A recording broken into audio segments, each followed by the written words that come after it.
Hello and welcome to computerology IAS academy. आज हम लोग इस वीडियो में कौशल महाजनपद के बारे में चर्चा करेंगे। आपको पहले ही कई वीडियो बन चुका है महाजनपद पर आधारित, यानी कि हमने बताया था कि महाजनपद का एक सीरीज चलेगा जिसमें आज 5वां टॉपिक है, महाजनपद का 5वां क्रम है। और इसके पहले 4 महाजनपद की चर्चा हो चुकी है और शुरू के क्लास में ही बताया गया था कि ये महाजनपद क्या है, महाजनपद की कैसी स्थापना होती है और ये किस पीरियड में होती है। ये सारा चीज़ कहानी बता दिया गया कि कैसे एक छोटे छोटे कबीला जो है यानी कि जन के रूप में थे और वो जन जब कई जन मिलकर यहाँ पर जनपद बनाते हैं और फिर उसके बाद कई जनपद मिलकर यहाँ पर महाजनपद बनाते हैं। और इस तरह महाजनपद जो है यह 16 महाजनपद बनते हैं, यानी कि 600 BC के आसपास जो धार्मिक क्रांति होती है उसके आसपास में 16 महाजनपद बनते हैं। और इस 16 महाजनपद की जानकारी जो है हमारे 2 महान ग्रंथ जो मिलते हैं, अंगुत्तर निकाय और एक मिलता है भगवती सूत्र। भगवती सूत्र जो है जैन धर्म ग्रंथ है और अंगुत्तर निकाय जो है बौद्ध धर्म ग्रंथ है। और इनमें इन 16 महाजनपद की जानकारी मिलती है। हालांकि दोनों में जो महाजनपद की जानकारी मिलती है उसमें कुछ अंतर दिखता है, लेकिन ज़्यादा विशेष अंतर नहीं दिखता है, मिला जुला कर सब एक ही बराबर है। और इस तरह से 16 महाजनपद की जानकारी मिलती है। तो उन्हीं 16 महाजनपदों में से आज हम लोग 5वां महाजनपद जो है कौशल महाजनपद के बारे में हम जानकारी प्राप्त करेंगे। और इस कौशल महाजनपद के बारे में देखा जाए तो आरंभिक काल में देखा जाए तो वहाँ 5 या 4 ऐसे महाजनपद थे, जिसमें देखा जाए तो एक अंग भी था, फिर से अवंती भी थे, फिर उसके बाद काशी हो गया और ये आपका कौशल हो गया। ये जो थे आरंभिक पीरियड में क्या थे, बहुत बड़े, यानी कि बहुत इनका साम्राज्य था, बहुत डेवलप था। और इस तरह से इनका धीरे धीरे जब मगध महाजनपद की स्थापना होती है और धीरे धीरे सब पर ये हावी होने लगता है और अपने साम्राज्य में सबको शामिल करने लगता है, मगध आगे चलकर क्या टॉप पर हुआ। और वहीं महाजनपद जो है मगध महाजनपद सबको एक साथ एक दूसरे को कन्वर्ट करते हुए, सब पर अपना आधिपत्य जमाते हुए एक बहुत बड़ा एक पावर वहाँ पर साम्राज्यवादी शासक वहाँ पर स्थापित होते हैं। तो इस तरह से इस कौशल महाजनपद की चर्चा जो हो रही है आज, इसका और बाकी महाजनपदों से क्या क्या इसका संबंध है, इनके बारे में हम लोग चर्चा करेंगे। सबसे पहले अगर कौशल महाजनपद की चर्चा किया जाए तो इसमें आप देखेंगे इसकी चौहदी के हिसाब से तो इस महाजनपद की सबसे उत्तरवर्ती जो क्षेत्र था यह नेपाल के तराई इसको कह सकते हैं, तराई के पास में था। और यहाँ से मतलब कि नेपाल के तराई में ही एक आपका लुम्बिनी है, वहाँ पर जैसे गौतम बुद्ध की जन्म हुई थी। तो इस महाजनपद से देखा जाए इसकी राजधानी जो श्रावस्ती होती है, उस श्रावस्ती से लगभग उत्तर 15 किलोमीटर दूर वही लुम्बिनी स्थान आता है जो गौतम बुद्ध के जन्म से संबंधित है। और ये आपका उत्तरी इसका छोर होता है नेपाल के तराई। उसके बाद देखा जाए तो दक्षिणी छोर होता है, एक सई नदी है जो सरपिका नामक स्थान पर है। ये जो आपका महाजनपद है यानी कि कौशल महाजनपद यूपी में ही है। अगर वैसे भी कहा जाए कि टोटल कितने ऐसे महाजनपद हैं जो यूपी प्रदेश में, मतलब कि अभी वर्तमान यूपी प्रदेश में वो पहले स्थापित थे, और बिहार में कितने थे, तो इसमें से आपका आता है कि 8 महाजनपद जो थे ये यूपी में थे, बाकी 4 जो आते हैं यह बिहार में थे। और ये हो गया 12 टोटल, बाकी 4 बच जाते हैं। तो 4 में से 2 जो हैं एक एमपी हो जाता है और एक राजस्थान में, और बाकी जो 2 हैं अभी वर्तमान स्थिति जो भारत के है तो भारत के बाहरी छोर पे, यानी कि अफगानिस्तान और जैसे तक्षशिला हो गया और अफगानिस्तान के एरिया में मिलकर वहाँ पर 2 महाजनपद आते हैं। तो इस तरह से टोटल 16 का चर्चा होती है, उसमें से 16 महाजनपद में से कौशल महाजनपद। और दूसरी बात है कि इसकी दक्षिणतम जो छोर है इस सही नदी के किनारे तक आता है जो सरपिका नामक स्थान पर होता है। और इसका अगर पश्चिमोत्तर छोर देखा जाए पश्चिम साइड में तो यह पंचाल महाजनपद से इसका सीमा मिलता था। पंचाल महाजनपद जो हम लोग आगे करने वाले हैं। और उसके बाद इसका पूर्वी क्षेत्र देखा जाए तो यह गंडक नदी तक इसका सीमा आता था। और यह इस तरह से इतने बड़े साम्राज्य इसका फैला हुआ था, इतने बड़े एरिया में। और इस तरह से देखा जाए तो यह आरंभिक काल में बहुत ही बड़ा एक साम्राज्य इसका फैला हुआ था और काफ़ी डेवलप था ये महाजनपद। ठीक है, इस महाजनपद में क्या क्या टॉपिक बनता है, यानी कि क्या क्या पॉइंट बनता है जिसको हम लोग डिस्कस करेंगे। तो सबसे पहले कौशल महाजनपद का शासक कौन थे, वंश क्या था, राजधानी क्या था, वर्तमान स्थिति इसकी क्या है, अयोध्या का नाम इससे संबंधित क्यों होता है, सरयू नदी का क्या यहाँ पर संबंध है, इन सारी चीज़ के बारे में हम लोग जानकारी प्राप्त करेंगे कि इसमें। और इसके बाद भी आगे है। तो सबसे पहले इसमें देखते हैं कि शासक, इस महाजनपद यानी कि कौशल महाजनपद के शासक जो हैं इसमें दो आते हैं। हम लोग ढेर सारे ऐसे बुक में पढ़ते हैं कि कौशल महाजनपद के शासक जो प्रसेनजित थे, लेकिन प्रसेनजित के थोड़ा सा पीछे से हम कहानी देखते हैं तो प्रसेनजित के पिता जो थे ये थे कौन? महाकौशल। महाकौशल जो हैं ये प्रसेनजित के पिता हैं।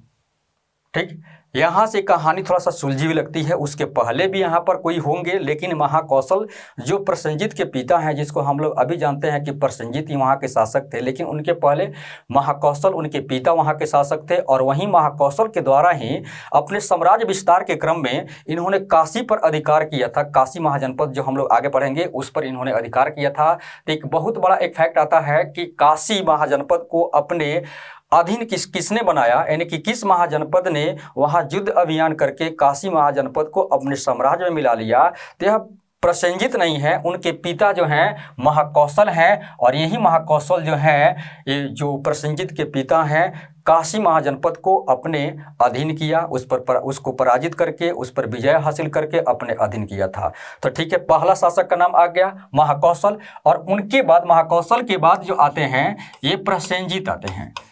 प्रसेनजित इस महाजनपद के बहुत बड़े एक शासक थे, ये भी बहुत अच्छे शासक माने जाते हैं। और प्रसेनजित के बारे में ये भी कहा गया था कि पिछले वीडियो में कि इन्होंने तक्षशिला यूनिवर्सिटी में, तक्षशिला जो विश्वविद्यालय है उस समय की प्राचीन काल की जो विश्व में काफ़ी विख्यात विश्वविद्यालय था, जहाँ पर दो आचार्यों को वहाँ पर पढ़ाने, दो आचार्य भी बने थे वहाँ पर। कौन कौन? तो कौटिल्य और पाणिनि बने थे। उस तक्षशिला विश्वविद्यालय में ये प्रसेनजित जाकर वहाँ अध्ययन भी किए हुए थे।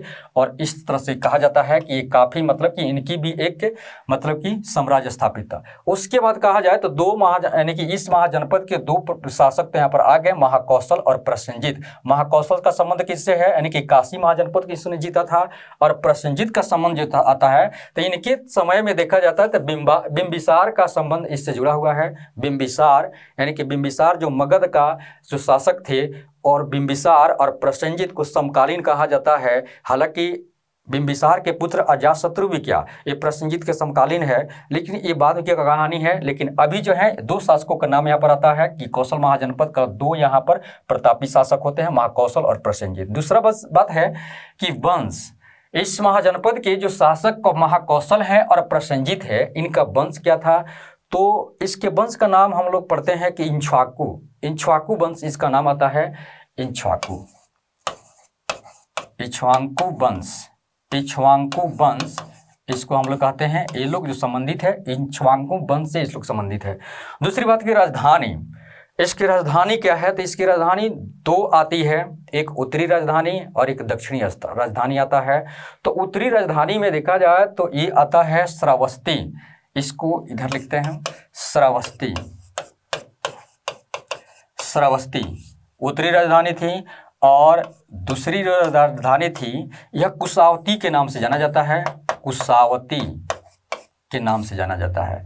ये उत्तरी राजधानी और यह दक्षिणी राजधानी।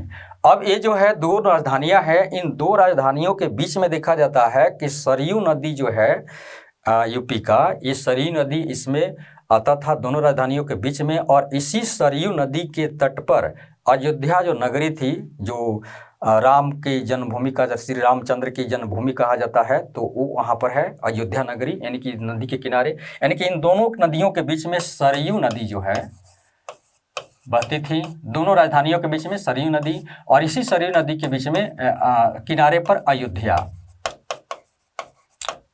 नगर स्थापित था। तो ये इसका राजधानी है। उसके बाद देखा जाए तो इसमें अगला टॉपिक है वर्तमान स्थिति इसकी क्या है। तो वर्तमान स्थिति में अभी देखा जाए तो यह यूपी राज्य में गोरखपुर का जो एरिया है वहीं इसका वर्तमान स्थिति बताया जाता है। और इस तरह से अगला है कि अयोध्या का नाम क्यों आता है। तो अभी हमने बताया कि श्रावस्ती और कुशावती जो दो इसकी राजधानियां हैं, और उसी दो राजधानियों के बीच में जो सरयू नदी बहती है, उसी नदी के तट पर यहाँ पर अयोध्या जो नगर था, इसलिए इसकी चर्चा आता है। और दूसरी बात है कि अगला ठीक वही बात जो हम लोगों ने अभी रिपीट किया कि सरयू नदी की इसका चर्चा क्यों आती है। इन दोनों नदियों की राजधानी यानी कि दोनों राजधानियों के बीच में जो सरयू नदी आती है, ये इसलिए इसकी इसकी चर्चा आती है।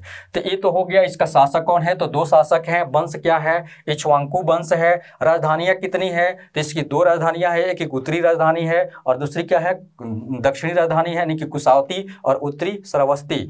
उसके बाद वर्तमान स्थिति कहाँ है, तो इसका वर्तमान स्थिति गोरखपुर जिला जो होता है उत्तर प्रदेश का, ये वर्तमान स्थिति इसकी होती है। अभी अयोध्या किस लिए चर्चा में आता है, क्योंकि ये अयोध्या जो है ये दोनों जो इसकी राजधानियां है उसी के बीच में यह एक नगर के रूप में स्थित था और इन दोनों राजधानियों के बीच में सरयू नदी की चर्चा आती है। और इस तरह से ये आपका 4-5 टॉपिक हुआ। उसके बाद अगला इसका टॉपिक है जैसे अन्य महाजनपदों से संबंध। आप जानते हैं कि ईस्ट महाजनपद यानी कि कौशल महाजनपद का संबंध जो है बाकी सब महाजनपद से भी रहा है, जिसमें 3 महाजनपद जो हैं काफ़ी मतलब कि महत्वपूर्ण हैं। जैसे इनका संबंध अवंती से भी रहा है और दूसरा है कि काशी से भी रहा है और मगध महाजनपद से भी रहा है। तो किसी के साथ मित्रता के रूप में रहा है, तो किसी के साथ वैवाहिक संबंध के रूप में रहा है और किसी के साथ जो है वहाँ पर अधिकार जमाने की बात होती है, यानी कि अधिकार उस पर हासिल किया, विजय के यानी कि युद्ध के क्षेत्र में रहा है। तो किसके साथ यहाँ पर देखा जाए जैसे अवंती ही है। अवंती के एक समय उस समय तत्कालीन जो राजा थे इस महाजनपद के जो प्रसेनजित थे और अवंती, तो अवंती के शासक जो थे चंद्रप्रद्योत कहते हैं, उन्होंने कौशल महाजनपद पर आक्रमण किया था और वहाँ पर युद्ध हुआ था। हालांकि इस तरह की बहुत बड़ा एक युद्ध नहीं हुआ था, लेकिन फिर भी यहाँ पर एक अभियान देखा जाता है कि अवंती के शासक चंद्रप्रद्योत ने कौशल महाजनपद पर युद्ध अभियान किया था और उस अभियान में यानी देखा जाता है कि बहुत बड़ा एक युद्ध नहीं हुआ था। उस अभियान को रोकने का काम किसने किया था, प्रसेनजित ने रोकने का काम किया और उसके बाद वो युद्ध समाप्त होता है। उसके बाद आता है काशी। काशी का संबंध इस महाजनपद से कैसे है, तो जस्ट अभी हमने पहले बताया कि इस काशी जो है एक महाजनपद है और इस काशी पर इस कौशल महाजनपद के जो शुरू में यानी कि प्रसेनजित के जो पिता हैं महाकौशल, इन्होंने क्या किया था, उस पर अधिकार किया था और काशी को अपने साम्राज्य में मिला लिया था। ठीक, तो इसलिए काशी की चर्चा आती है। और यही काशी आगे चलकर जो है मगध महाजनपद के शासक बिंबिसार का वैवाहिक संबंध इस कौशल महाजनपद से होता है। ठीक, और यही काशी जो है इसको क्या किया जाता है, बिंबिसार को दहेज में दिया जाता है। ठीक है, तो काशी की चर्चा हुई। उसके बाद मगध के बारे में अगर देखा जाता है कि इस महाजनपद कौशल महाजनपद की चर्चा मगध से क्यों होता है, तो आप जानते हैं कि मगध में पहला जो साम्राज्यवादी शासक वहाँ स्थापित हुए थे, हर्यक वंश के शासक स्थापित हुए थे। उस हर्यक वंश का पहला शासक जो था वह बिंबिसार था। बिंबिसार एक बहुत बड़ा साम्राज्यवादी शासक था। वह हमेशा ही अपने साम्राज्य की सीमाओं को बढ़ाने की चेष्टा करते रहता था, चाहे जिस भी कीमत पर हो, मित्रता के व्यू से हो या युद्ध अभियान से हो। जैसे युद्ध अभियान करके अंक को पराजित किया था या वैवाहिक संबंध स्थापित करने से हो। तो इस तरह से यहाँ पर देखा जाता है कि बिंबिसार ने मगध महाजनपद के शासक बिंबिसार ने जो हर्यक वंश के हैं, इन्होंने कौशल महाजनपद पर आक्रमण तो नहीं किया, लेकिन वहाँ पर वैवाहिक संबंध स्थापित करते हैं। वैवाहिक संबंध यानी कि देखा जाता है कि प्रसेनजित की जो बहन है कौशला देवी, अब यहाँ सवाल उठता है कि कौशला देवी प्रसेनजित की बहन है तो ये पुत्री किसकी है, तो महाकौशल जो प्रसेनजित के पिता हैं तो वही महाकौशल हैं जिनकी पुत्री कौशला देवी हैं। और इसी कौशला देवी की शादी होती है किससे, बिंबिसार से होती है, जो यह हर्यक वंश का शासक है, पहला शासक है हर्यक वंश का। और इसने वैवाहिक संबंध वहां पर स्थापित करके महाकौशल जनपद से वैवाहिक संबंध स्थापित करके वहां पर उस साम्राज्य पर भी अपना आधिपत्य जमाया था। और आगे चलकर जब बिंबिसार का पुत्र अजातशत्रु वहां का शासक बनता है, कहाँ का, यानी कि मगध का शासक बनता है, तो इसने भी ये भी क्या साम्राज्यवादी शासक है और ये भी क्या किया, अपने सीमा को बढ़ाने के लिए अंत में आगे बढ़कर ये एक ऐसा काम करता है जो यहाँ पर देखा जाता है कि जो बिंबिसार का जो शादी हुआ था इस महाजनपद में यानी कि कौशला देवी से, तो उस शादी में देखा जाता है कि काशी महाजनपद जो है यह इसको दहेज में मिला था। किसको मिला था, काशी महाजनपद बिंबिसार को दहेज में मिला था। किसने दिया था, तो प्रसेनजित ने दिया था। काशी को अधिकार में किसने लिया था, तो प्रसेनजित के पिता महाकौशल ने लिया था और उस तरह से यह दहेज में मिला था काशी महाजनपद बिंबिसार को। लेकिन अब जानते हैं बिंबिसार के बाद आगे अजातशत्रु इसका शासक बनता है मगध जनपद का, महाजनपद का। और आप ये भी जानते हैं कि ये हर्यक वंश है, और हर्यक वंश का मतलब ही होता है पितृहंता वंश, और पितृहंता वंश का मतलब होता है कि पुत्र अपने पिता की हत्या करके गद्दी प्राप्त करता था। और इस तरह से बिंबिसार अपने पुत्र अजातशत्रु के द्वारा मार दिया गया और वहाँ पर गद्दी प्राप्त, यानी कि गद्दी पर सिंहासन प्राप्त करता है। और उसके बाद वो क्या करता है कि अजातशत्रु कौशल महाजनपद पर अटैक करता है, आक्रमण करता है। और वहाँ पर आक्रमण करने के बाद देखा जाता, आक्रमण का भी एक कारण एक भी होता है, ये भी होता है कारण इसका कि जैसे अजातशत्रु वहाँ पर आक्रमण किया तो उसके पहले क्यों किया, एक कारण था इसका कि जब इसने अपने पिता बिंबिसार की हत्या किया था तो बिंबिसार के मरने के बाद अब प्रसेनजीत की जो बहन है वो विधवा हो गई। अब उसके बाद वो गुस्से में क्या किया कि काशी जो दहेज में दिया हुआ था मगध को, उसने काशी को फिर क्या किया, आज़ाद कर लिया, उसको वापस कर लिया।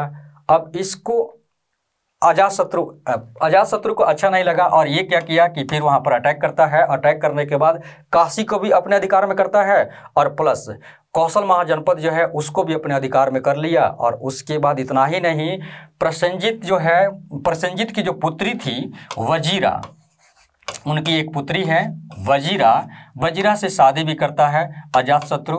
और इस तरह से कौशल महाजनपद मगध महाजनपद में विलीन हो जाता है, उस पर उसका अपना आधिपत्य जम जाता है। और इस तरह से ये तीन महाजनपद जो होते हैं, अवंती, काशी और मगध, इन तीनों महाजनपदों से इसका संबंध रहा है। और किस रूप में रहा है सब आपको डिटेल में बताया गया।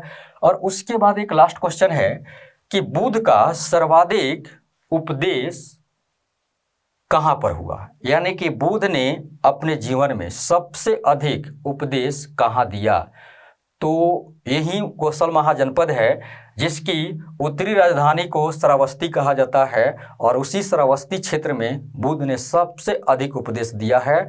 और यह आपका बुद्ध का सर्वाधिक उपदेश किस क्षेत्र में है, तो कौशल महाजनपद कहा जाएगा। और कौशल महाजनपद का मतलब कि श्रावस्ती एरिया, श्रावस्ती जो कौशल महाजनपद की उत्तरी राजधानी थी। और इस तरह से अगले वीडियो को देखने के लिए हमारे चैनल को सब्सक्राइब करिए और जितना हो सके इसको शेयर भी करिए, बेल आइकन बटन को भी दबाइए। Thank you.